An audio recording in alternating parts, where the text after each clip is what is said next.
Hi guys, welcome back to the business of art.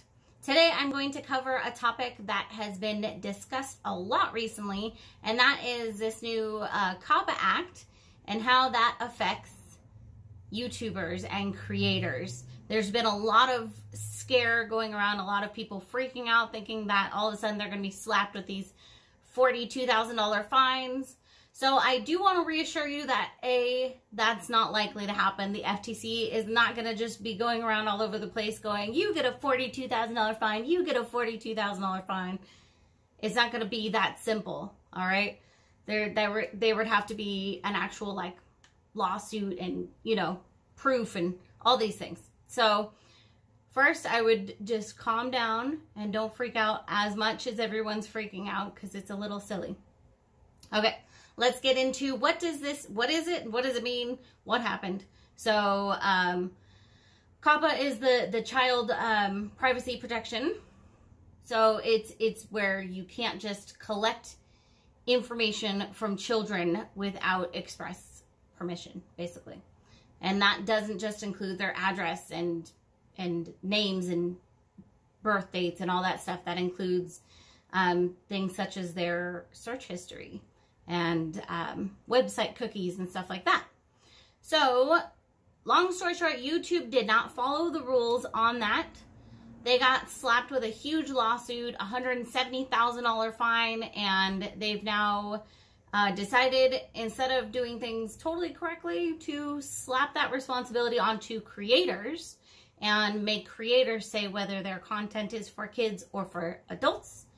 And if not, then that's, you know, their problem if they do it wrong, basically. So, here's the problem with that is that there is no gray area on this. Whereas a lot of creators, their content is actually for a general audience. It's not for kids, and it's not just for adults either. It's for a general audience. Adults you like it, and kids like it. So, but there's no middle ground. YouTube doesn't give that option. So people are kind of freaking out as to what they should choose and if they're going to be penalized and could be accidentally choosing the wrong thing. There's just a lot of scare going around. So, as artists, you have to take a look at it. You'll know whether you create art for children. Honestly, you will know that. There's no way you couldn't know that. Now, that doesn't mean that children aren't interested in your videos. I definitely know that children watch my art videos. That is 100% correct. But my videos are not made for children. That is not my primary audience. And if I go to my analytics and I look at my primary audience, it's 45 years old to 65 years old. My primary audience is not children. So you know if you're making things for children. And now by that I mean, are you a musician who writes kids songs and lullabies for kids? Well, your content is for children. Are you a cartoon artist who draws cartoons specifically for children and children's books and stuff like that? Then your content is for children. So if your content is for children, you will be making a lot less money, if any. YouTube isn't going to put ads on your videos. They're going to shut down the comments, all these other things you're not going to be able to do. So if you fall into that category, I would definitely be looking for other places to share your art that can make money, or figure out other ways to make money that's just not from ad revenue. Because there's no saying that you can't direct them to a website to purchase your art or things like that.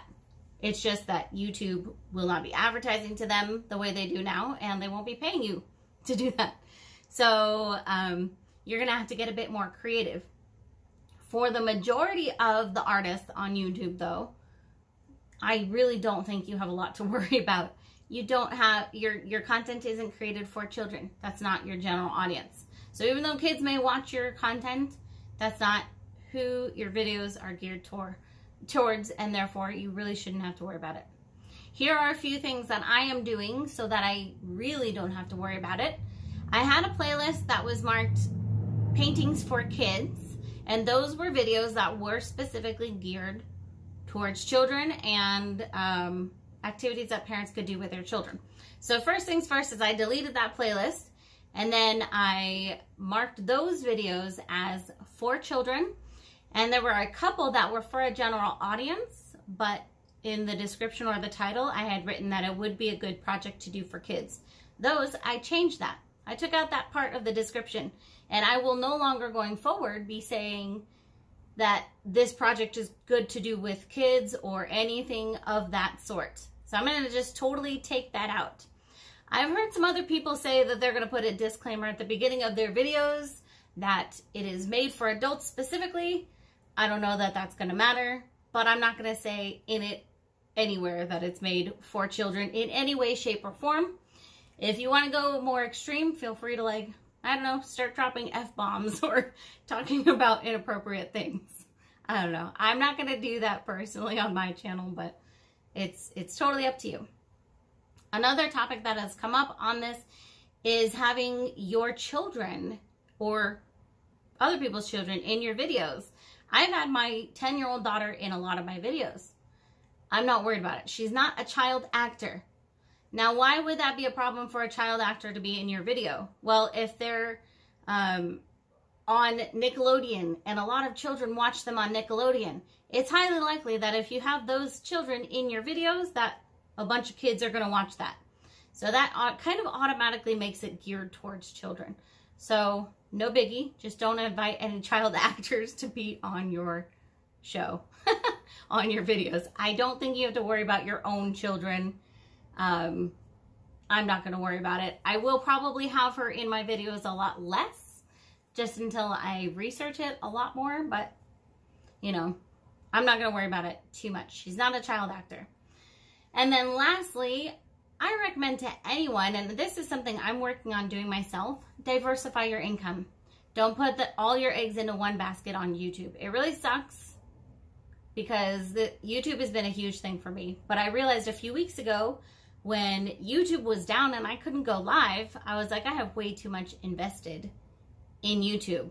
So I started working on kind of bringing my crowd elsewhere. Started working on building up my email list. I'm working on building up my website, working on building up my other forms of social media. So just in case something happens to one or the other, I won't be without a paddle. I will be able to keep going. So that is something I recommend to any entrepreneur, really, is diversify if you can. Always hold your own list of customers. Don't have them through social media where if something goes wrong with that, you lose your entire customer base.